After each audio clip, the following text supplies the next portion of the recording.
अस्सलाम वालेकुम, उम्मीद है आप लोग खैरियत से होंगे। मैं हूं फरहान अली और आज हम डिस्कस करेंगे हमारे एक मशहूर यूट्यूबर, पाकिस्तान के एक बड़ा नाम है जिनके मिलियंस में फॉलोअर्स हैं, और एक छोटा सा ऐसा कदम उठा बैठे, एक गलती कर बैठे जिसकी वजह से उन्हें इतनी मुश्किलात का सामना करना पड़ा। तो हमारे बड़े प्यारे सादुर रहमान अल मशहूर डकी भाई, जिनको 100 दिन की मुशक्क़त और तकलीफ़ों भरी कैद के बाद बिला आखिर रिहा कर दिया गया। इस पूरे टाइम के अंदर उन्होंने NCCIA के करप्ट तरीन अफसरान, जिसमें एडिशनल डायरेक्टर सरफराज चौधरी साहब जो हैं सर फहरिस्त हैं, उसके साथ असिस्टेंट डायरेक्टर शुएब रियाज साहब हैं, वो शामिल हैं। किस तरीके से उन्हें टॉर्चर किया गया, उनसे पैसों की डिमांड की गई, उनके अकाउंट खाली किए गए, उनके बाइनेंस के अकाउंट जो है उनसे पेमेंट्स ट्रांसफ़र की गई। किस तरीके से उन्होंने और उनकी फैमिली, बिलखसूस उनकी बीवी अरूब जतोई, जिनको मुकदमों का सामना करना पड़ा, उनको बहुत सारी तकलीफ़ों का सामना करना पड़ा, उनको लोगों के टॉर्चर का सामना करना पड़ा। बेशुमार दफ़ा ऐसा हुआ कि अरूब जतोई साहबा को बोला गया कि हम आपको इसी केस के अंदर जो है नामजद कर देंगे। बिल आखिर उनकी ये तकलीफ़ें ख़त्म हुई और जनाब डकी भाई इस वक्त रिहा होके अदालत की तरफ से जो है वो अपने घर आ चुके हैं। उनकी एक वीडियो आई बड़ी लंबी, कोई 50-52 मिनट की, जिसमें उन्होंने अपनी सारी स्टोरी बताई। जितनी वो तकलीफ़ दे स्टोरी है, उससे ज़्यादा तकलीफ़ दे ये मामला है कि हमारे मुल्क के अंदर बैठे हुए वो साहिबान, वो अफसरान, वो अलमियाँ हैं, हमारे मुल्क के ऊपर, हमारे इदारों के ऊपर वो एक धब्बा है। किस तरीके से पहले किसी एक शरीफ नफ्स आदमी को उठाया जाता है, फिर उसके बाद उससे पैसों की डिमांड की जाती है, फिर उसके बाद उसको टॉर्चर किया जाता है, उसकी फैमिली को टॉर्चर किया जाता है। मैं जितना खराज तहसीन पेश करूं हमारे इदारे, जिसमें हमारा इंटेलिजेंस ब्यूरो, हमारा FIA, मिलिट्री इंटेलिजेंस और बिलखसूस हमारी पाक आर्मी, जिसमें बहुत पॉजिटिव किरदार अदा किया, जिसमें उन्होंने बार बार जिक्र किया बड़े भाई का।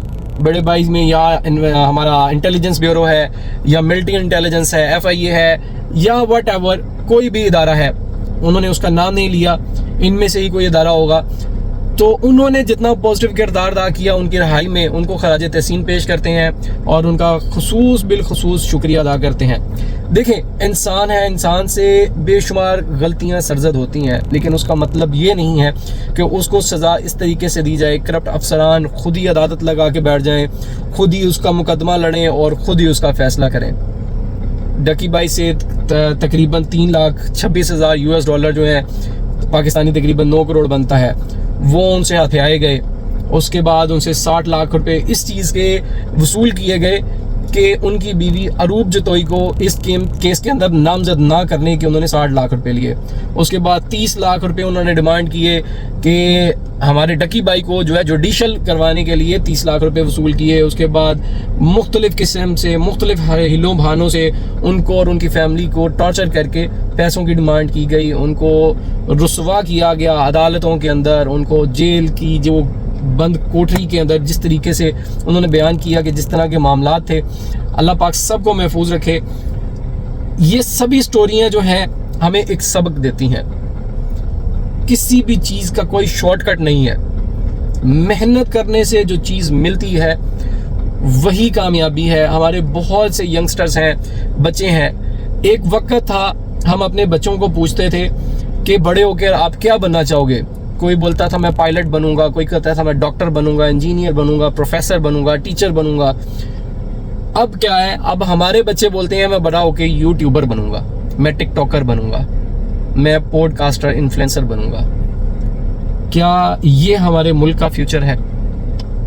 ये एक बड़ा अलमिया है हमारे शायद मुल्क की नाकामी की और हमारा आलमी एक मयार में गिरने की। हमारे मुल्क की एक बड़ी रीज़न ये है कि हमारी प्रायोरिटीज़ कुछ बदल गई हैं।